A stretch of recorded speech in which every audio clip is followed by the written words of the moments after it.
Job లేక ఇబ్బంది పడుతున్నారా? అయితే మెడికల్ కోడింగ్ మీకు మంచి ఆప్షన్. వెంటనే కాల్ చేసి కోర్సులో జాయిన్ అవ్వండి. నమస్తే అండి. నమస్తే అండి. లుకౌట్ నోటీస్ అనేది వింటూ ఉంటామండి. అసలు లుకౌట్ నోటీస్ అంటే ఏంటి? ఎవరికి వర్తిస్తుంది? ఎలాంటి టైంలో ఇది యూజ్ చేసుకోవాలి? అసలు దీనివల్ల ఏం జరుగుతుంది? లుకౌట్ సర్క్యులర్ అంటామండి. లుకౌట్ నోటీస్ అంటే లుకౌట్ సర్క్యులర్ అని దాని ఫుల్ ఫామ్ అది. Hmm. అది జనరల్లీ కాగ్నిజబుల్ ఒఫెన్సెస్ అంటే పెద్ద పెద్ద నేరాలు చేసిన వాళ్ళ మీద వాళ్ళు దేశం దాటి పారిపోకుండా అయితే బయట దేశంలో ఉంటే ఇండియాలో వస్తే వాళ్ళని ఇమీడియట్ గా ఇమిగ్రేషన్ సెంటర్ దగ్గర పట్టుకునే విధంగా ఈ ఎల్ఓసి అనేది ఇష్యూ చేయడం జరుగుతుంది. జనరల్ ఎల్ఓసి ఈ లుకౌట్ సర్క్యులర్ అనేది నేను చెప్పినట్టు పెద్ద పెద్ద నేరాలు చేసిన వాళ్ళని దేశం దాటి పారిపోకుండా లేదా బయట దేశంలో నుంచి మళ్ళీ ఇండియాకి వచ్చినప్పుడు ఏదైనా పని మీద వాళ్ళ మీద ఆల్రెడీ కేసు రిజిస్టర్ ఉంటుంది, కానీ వాళ్ళు బయట దేశంలో ఉంటారు, అప్పుడు అరెస్ట్ చేయడానికి ఉండదు. కానీ వాళ్ళు ఏదో ఒక సడన్గా ఎప్పుడొకప్పుడు ఇండియాకి వస్తారు, వచ్చినప్పుడు ఇమీడియట్ గా వాళ్ళని ఎయిర్పోర్ట్ దగ్గర అక్కడ అరెస్ట్ చేయడానికి కూడా ఈ ఎల్ఓసి అనేది పనికొస్తుంది. సో నేరస్తుల్ని పట్టుకోవడానికి వాళ్ళు దేశం దాటి పారిపోకుండా ఉండడానికి ఈ లుకౌట్ సర్క్యులర్ అనేది మెయిన్గా పనికొస్తుంది. అండ్ ముఖ్యంగా దీన్ని ఇష్యూ చేసే అధికారం వచ్చి ఐదర్ కోర్ట్స్కి ఉంటుంది లేకపోతే పోలీస్ వరకు, అంటే హై లెవెల్ డిఎస్పీ ఎస్పీ లెవెల్లో ఉన్న వాళ్ళకి మాత్రమే ఈ lookout notice, and at the same time CBI ED ఇలాంటి పెద్ద పెద్ద సంస్థల వాళ్ళు మాత్రమే ఈ లుకౌట్ నోటీస్ ఇష్యూ చేసే అధికారం ఉంటుంది వాళ్ళకి. అండ్ ముఖ్యంగా పోలీస్ వారు ఇష్యూ చేసే లుకౌట్ నోటీస్ 1 year వ్యాలిడిటీ ఉంటుంది, దాని తర్వాత మళ్ళీ రెన్యూ చేయించుకోవాలి. కోర్టు మాత్రం కోర్టు నిర్ణయిస్తుంది ఎన్ని ఇయర్స్ ఎన్ని నెలలు ఎన్ని రోజులు అన్నది కోర్టు నిర్ణయించవచ్చు. అండ్ ఈ లుకౌట్ నోటీస్ ఒకవేళ నిందితుడి మీద పడిన తర్వాత అతని తరపున లాయర్ ఈ లుకౌట్ నోటీస్ ని రీకాల్ చేసే విధంగా కోర్టును ఆశ్రయించి ఆ లుకౌట్ నోటీస్ ని తీసే విధంగా కూడా ప్రక్రియలు ఉన్నాయి. అంటే ఇటువైపు ఉంటుంది హక్కు, అటువైపు ఉంటుంది హక్కు. రాజ్యాంగం ఇరువైపులా హక్కులు ఇస్తుంది. సో ఎవరి మీద అయితే ఎల్ఓసి పడిందో అతను ఆ లుకౌట్ నోటీస్ ని రికాల్ చేసే విధంగా అంటే తీసివేసే విధంగా అతని మీద అతని యొక్క లాయర్ ద్వారా కోర్టుని కూడా ఆశ్రయించి ఆ లుకౌట్ నోటీస్ రీకాల్ అంటాం మనం, అది కూడా చేసుకోవచ్చు. యాక్చువల్గా మనం ఒక ఫ్యూ డేస్ బ్యాక్ అండి, ఒక 2 months 1.5 month ఉంటుంది, మీరు కూడా వినింటారు. తను US లో ఒక సాఫ్ట్వేర్ గా ఉన్నారు, లవ్ మ్యారేజ్ చేసుకున్నారు, వాళ్ళిద్దరు డివోర్స్ కూడా అయిపోయాయి. అమ్మాయి ఇండియాకి వచ్చింది, పెళ్లి చేసేసుకున్నారు. కాకపోతే ఆ అబ్బాయి వాళ్ళ అమ్మ చనిపోయిందని చెప్పి అబ్బాయి ఇక్కడికి వచ్చి చాలా దారుణంగా చంపేశాడు. తను ప్రెగ్నెంట్. సో అంటే ఇప్పుడు వాళ్ళకి ఎలాంటి శిక్షలు ఉంటాయి? ఇప్పుడు అబ్బాయి వచ్చేసాడు, అక్కడ జాబ్ కూడా తీసేశారు, ఇక్కడ అమ్మాయి FIR పెట్టేసింది. అబ్బాయి ఏంటి అంటే నీ వల్లే నా జాబ్ పోయింది, మా అమ్మ చనిపోయింది నీ వల్లనే, కానీ డివోర్స్ అయిపోయాయి కదా, నువ్వు అక్కడున్నావు, అమ్మాయి ఇక్కడ ఉంది, ఇంకో అబ్బాయితో తిని పెళ్లి చేసేసుకుంది, తను ప్రెగ్నెంట్. మరి ఇలా వీళ్ళకి ఎలా ఉంటుంది? ఇది చాలా బాధాకరం అండి. ఎలా ఉంటుందంటే ఇప్పుడు డివోర్స్ అయినా అవ్వకపోయినా చంపడం అనేది డెఫినెట్ గా మర్డర్ కేసు కింద వస్తుంది. సో BNS 103 అక్కడ అప్లై అవుతుంది. ఆయన మర్డర్ చేశాడు కాబట్టి డెఫినెట్ దాని తగ్గట్టుగా యావజ్జీవ కారాగార శిక్ష మరణ శిక్ష పడుతుంది అతనికి, అది ప్రూవ్ అయితే. కానీ ఇక్కడ ఏమైతుందంటే అతను ఏదైతే ఈమె కేసులు పెట్టింది, దానివల్ల దాని తర్వాత డివోర్స్ అయిపోయింది, దాని తర్వాత అతని వల్ల ఆమె పెట్టిన కేసుల వల్ల ఆమె పెట్టిన మానసిక క్షోభ వల్లే వాళ్ళ ఫ్యామిలీ అలా చిన్న చనిపోయింది, అతను జాబ్ పోయిందని పగ పెట్టుకున్నాడు కదా. సో పగ వల్ల చంపడం అనేది మాత్రం చాలా తప్పు కదా. పగ ఉంటే నువ్వు చంపకూడదు కదా. ఒకవేళ ఫాల్స్ కేసు అయి ఉంటే నువ్వు ఆమె మీద వేరే రివర్స్ లో వేరే కేసు పెట్టాల్సింది, డిఫమేషన్ వేయచ్చు, క్రిమినల్ డిఫమేషన్ వేయచ్చు, లేకపోతే ఇంకా వేరే దాని తగ్గట్టుగా అసలు ఆమె ఏం చేసిందో ఏం అన్యాయం చేసిందో దాని తగ్గట్టు రివర్స్ లో పోలీసుల ద్వారా నువ్వు చట్టపరంగా నువ్వు కేసులు వేయచ్చు. కానీ ఇలా చంపడం అనేది చాలా తప్పు కదా ఒకవేళ ఆమె ఫాల్స్ కేసు వేస్తుంటే. So either what ever it might be, చంపడం అనేది చాలా నేరం అండి. అండ్ ఇలాంటప్పుడు ఇంకా ఇప్పుడు అతను ఎట్లాగో అరెస్ట్ చేస్తారు, ఇంకా ఇలాంటప్పుడు అతన్ని లోపల పెడతాం జరుగుతుంది, అతను బెయిల్ అప్లై చేసుకుంటాడు, దాని తర్వాత ఇక ఫైట్ చేసుకుంటాడు. ఒకవేళ బెయిల్ వచ్చిన తర్వాత కూడా ఆ చార్జ్ షీట్ అయిన తర్వాత ఇంకా అతను ఇట్లానే కోర్టుల చుట్టూ తిరిగి లాస్ట్కి అది ప్రూవ్ అయితే అతనికి యావజ్జీవ కారాగార శిక్ష లేదా మరణ శిక్ష దాన్ని బట్టి జడ్జి గారు డిసైడ్ చేసి వేస్తారు. ఇక్కడ ఇప్పుడు ఆల్రెడీ అతను ఇండియాలోకి వచ్చేసాడు కాబట్టి ఇక్కడ ఎల్ఓసి అనేది ఇక్కడ కూడా ఇష్యూ అవుతుంది, ఎందుకంటే ఇతను ఒకవేళ పారిపోకుండా ఉంటానికి. కానీ అతను ఆల్రెడీ అరెస్ట్ చేశారు కాబట్టి అతని పాస్పోర్ట్ కూడా ఆల్రెడీ సీజ్ చేసి ఉంటారు. సో స్పెషల్ గా అతనికి ఇప్పుడు ఎల్ఓసి ఇచ్చే ఛాన్స్ అయితే అవసరం ఉండకపోవచ్చు. ఇక్కడ ఒకవేళ ఇతర కారణాల వల్ల ఇంకా అతను పాస్పోర్ట్ సీజ్ చేయకపోతే మాత్రం అతను బెయిల్ మీద బయటకు ఉంటే మాత్రం ఖచ్చితంగా అతన్ని ఎల్ఓసి ఇష్యూ చేసే ఛాన్స్ ఉంటుంది. కానీ ఇక్కడ ఎల్ఓసి అనేది అవసరం లేదు, ఎందుకంటే అతను అరెస్ట్ చేస్తుంటారు. అతను బెయిల్ ఇచ్చేటప్పుడు కూడా అతని పాస్పోర్ట్ ఇవన్నీ కండిషనల్ బెయిల్ ఉంటుంది ఖచ్చితంగా. ఇంత పెద్ద మర్డర్ చేశాడు కాబట్టి కండిషనల్ బెయిల్ మీద అతను బెయిల్ ఇస్తారు. సో పాస్పోర్ట్ ఖచ్చితంగా కోర్టులో సబ్మిట్ చేసిన తర్వాత అతను బెయిల్ వస్తుంది. సో అతను పారిపోవడానికి ఎలాగో ఉండదు. సో అలాంటప్పుడు ఇంకా ఎల్ఓసి ఇష్యూ చేయాల్సిన అవసరం కూడా ఉండదు అతను. సరే, ఇప్పుడు మనం మామూలుగా మాట్లాడుకుందాం. మీ దగ్గరికి ఎన్నో కేసెస్ వచ్చింటాయండి.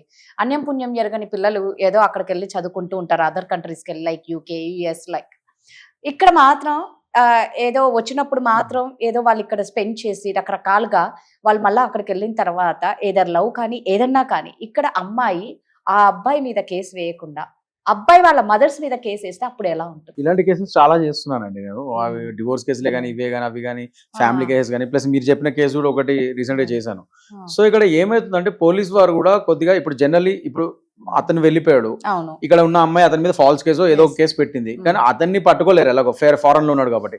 కానీ ఇక్కడ ఉన్న వాళ్ళ తల్లిదండ్రులని హెరాస్ చేయడం అనేది చాలా తప్పు. సో హెరాస్ చేయడానికి లేదు, చట్టబద్ధంగా విరుద్ధం కూడా అది.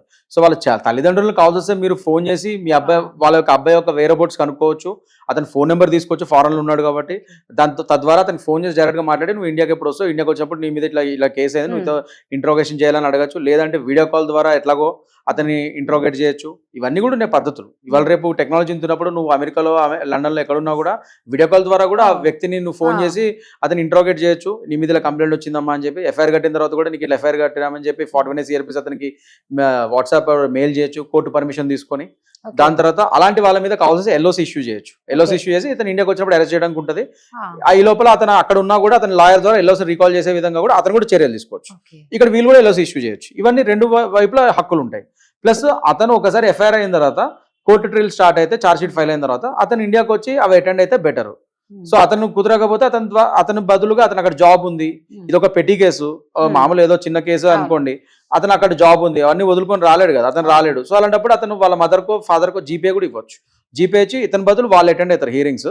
కానీ శిక్ష మాత్రం ఒకవేళ అది నిరూపిత పడితే మాత్రం అతను ఖచ్చితంగా వచ్చి శిక్ష అనుభవించాలి. ఒకవేళ ఏ తప్పు చెయ్యలేదు అప్పుడు కేసు కొట్టేస్తారు, అతను ఫ్రీ అయిపోతాడు, he's free to go. So ఎలాంటి ప్రాబ్లం ఉండదు. కానీ ఏదైనా కానీ ఇక్కడ ఉన్న తల్లిదండ్రులు బాధించడానికి బెదిరించడానికి అయితే పోలీసులకు ఎటువంటి హక్కు లేదు.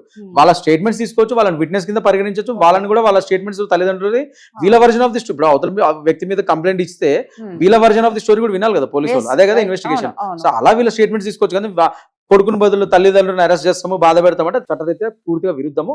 అలాంటి పోలీసు వాళ్ళ మీద మనం చట్టరీత్యా ఇది చర్యలు కూడా తీసుకోవచ్చు. వాళ్ళ పై అధికారులు కంప్లైంట్ చేయొచ్చు. ఇప్పుడు ఫర్ ఎగ్జాంపుల్ FIR వేశారనుకోండి, అప్పుడు అక్కడ ఉన్న ఆ అబ్బాయి జాబ్ కెరియర్ మీద ఏమన్నా ప్రాబ్లం పడుతుందా? జనరల్లీ పడదండి. అంటే వాళ్ళు ఒకవేళ వాళ్ళ కంపెనీ వాళ్ళకి ఏమైనా మెయిల్స్ చేసి అవన్నీ చెప్తే గానీ వాళ్ళకి తెలియదు. ఎందుకంటే ఫారెన్ కంట్రీలో ముఖ్యంగా ఇండియాలో జరిగే వాటి మీద అక్కడ వాళ్ళు కంపల్సరీగా అక్కడ యాక్షన్ తీసుకోవాలని రూల్ లేదు. అంటే ముఖ్యంగా ఇండియా అండ్ USA, ఇండియా ఇలాంటి కంట్రీస్ లో వాళ్ళ యొక్క ఈ ట్రీటీస్ మీద కూడా ఆధారపడి ఉంటాయి ఇవన్నీ. సో వీళ్ళు ఒకవేళ భయంకరమైన పెద్ద నేరం చేసి పారిపోతే అప్పుడు అక్కడ ఉన్న ఇక్కడ మన ఇండియన్ ఎంబసీ, ఇక్కడ ఇమిగ్రేషన్ డిపార్ట్మెంట్, అక్కడ ఇండియన్ ఎంబసీని కాంటాక్ట్ అయ్యి వాళ్ళ ద్వారా అక్కడ ఇమిగ్రేషన్ డిపార్ట్మెంట్ తో మాట్లాడి అతన్ని ఇక్కడ రప్పించే ప్రక్రియలు కూడా ఉన్నాయి మన దగ్గర పెద్ద ఒఫెన్సెస్ కి అయితే. దాన్ని అండ్ ఇంకా పెద్ద నేరస్తులు అనుకోండి, రెడ్ కార్నర్ నోటీసులు అలాంటివి కూడా ఇప్పించి ఇంటర్పోల్ ద్వారా అతను అరెస్ట్ చేసి అక్కడ ఫారెన్ కంట్రీస్ కూడా తీసుకురావచ్చు. చిన్న పెట్టి వాటికి FIR-లకు అక్కడ ఉద్యోగాలు పోయి అతను అరెస్ట్ చేసి తీసుకొచ్చి అంత ఏమి ఉండదు. Depends upon the case and the sections what they have filed, దాని మీద అతని యొక్క దీన్ని ఆధారపడి ఉంటుంది. సో ఇట్లా చిన్న కేసెస్ కి మాత్రం అతని ఉద్యోగం పోయి అతని ఇక్కడ అరెస్ట్ చేసి తీసుకొచ్చే అంత ప్రక్రియ అవసరం లేదు. నేను చెప్పినట్టు అతను ఫోన్ తో మాట్లాడి వీడియో కాల్ ద్వారా అతను ఇంట్రోగేషన్ చేసి వీళ్ళ పేరెంట్స్, ఇక్కడ ఫ్యామిలీ మెంబర్స్ వాళ్ళ విట్నెస్ స్టేట్మెంట్స్ అవి తీసుకొని దాని తగ్గట్టుగా వాళ్ళు నిజంగా ఒకవేళ కేసు నిజంగానే ఏమైనా ఎవిడెన్స్ దొరికితే దాన్ని ఛార్జ్ షీట్ వేసి ముందుకు తీసుకెళ్తారు. అతను లాయర్ పెట్టుకుని ఇక్కడ ఫైట్ చేసుకోవచ్చు. అతను జీపే కూడా ఇవ్వచ్చు అతని పేరెంట్స్ కి, అతని బదులు వాళ్ళు అటెండ్ అవుతారు హియరింగ్స్ కి. శిక్ష ఖరారు అయితే మాత్రం ఖచ్చితంగా ఇండియాకి వచ్చి అతను శిక్షణ అనుభవించాలి, ఫైన్ పడినా ఫైన్ కట్టేయాలి, వాట్ ఎవర్ ఇట్ ఇస్, పెట్టి ఆఫెన్సెస్ కాబట్టి. పెద్ద కేసెస్ కి మాత్రం ఇంకా ఖచ్చితంగా ఆయన రావాలి. రాకపోతే నేను చెప్పినట్టు రెడ్ కార్నర్ నోటీస్ ఇష్యూ చేసి అతను అక్కడి నుంచి మన దౌత్యం ద్వారా అక్కడి నుంచి అరెస్ట్ చేసి కూడా తీసుకురావచ్చు. మన ఇండియన్ ఎంబసీ అక్కడ ఉన్న ఇండియన్ ఎంబసీకి ఇన్ఫార్మ్ చేస్తే ఆ ఇండియన్ ఎంబసీ ఆ దేశంలో ఉన్న ఇమిగ్రేషన్ డిపార్ట్మెంట్ కి చెప్పి పలానా వ్యక్తి మీ దగ్గర ఉన్నాడు, ఇది అతని పాస్పోర్ట్ నెంబర్, అతను అరెస్ట్ చేసి మాకు హ్యాండ్ ఓవర్ చేయండి అంటే అతను అరెస్ట్ చేసి ఇండియన్ ఎంబసీకి పంపిస్తే ఆ ఇండియన్ ఎంబసీ ద్వారా ఫ్లైట్ లో ఇక్కడ తీసుకొచ్చి ఇక్కడ జైల్లో పెడతారు. అతను వాళ్ళు పెట్టిన కేసు మీద ఆధారపడి కేసు యొక్క తీవ్రత అండ్ పెద్ద ఆ సెక్షన్స్ బట్టి అది ఎంత పెద్ద సెక్షన్, పెద్ద కేసు అయితే అతన్ని తీసుకొచ్చే ప్రక్రియలు ఉంటే అరెస్ట్ చేయొచ్చు. చిన్న సెక్షన్స్ కి అంతంత అవసరం లేదు. కానీ దీని గురించి చాలా మంది తెలుసుకోవాలండి. మెయిన్ ఈ చట్టాల గురించి, సెక్షన్ల గురించి జనాలకు అవగాహన లేదు. 100% ఎందుకంటే లా ఆఫ్ ది ల్యాండ్ తెలుసుకోవాల్సిన బాధ్యత నీది ఉంది. ప్రతి పౌరుడు ఆ దేశంలో ఉంటున్నప్పుడు ఆ దేశం యొక్క లా ని తెలుసుకోవాల్సిన బాధ్యత పౌరుడికి ఉంది. ఎందుకంటే ignorance of law is not an excuse అని చెప్పి మన చట్టంలో ఉంది. అంటే నాకు చట్టం తెలియదు, నేను తప్పు చేసి నాకు చట్టం తెలియదు అందుకే చేసా అంటాం అనేది ఒక ఎక్స్క్యూజ్ కాదు. అలా చెప్తే ఇంకా పెద్ద శిక్ష పడుతుంది మన చట్ట ప్రకారం. సో అందుకనే ignorance of law is not an excuse. So ఈ దేశంలో ఉంటున్నప్పుడు ఈ దేశ చట్టం నువ్వు తెలుసుకోవాల్సిన బాధ్యత ఈ దేశ పౌరుడుగా నీ మీద ఉంది అని చెప్పి మన రాజ్యాంగమే చెప్తుంది. సో ఎవ్రీవన్ ఇర్రెస్పెక్టివ్, అంటే లాయర్స్ కే చట్టాలు తెలియాలని రూల్ లేదు. ప్రతి పౌరుడు ఆ దేశం యొక్క చట్టాలను, మినిమం చట్టాలను తెలుసుకుంటాం చాలా మంచిది, వాళ్ళ సేఫ్టీకి కూడా మంచిది. ఎప్పుడు ఏం జరుగుతుందో తెలియదు. ఎస్, థ్యాంక్ యూ అండి.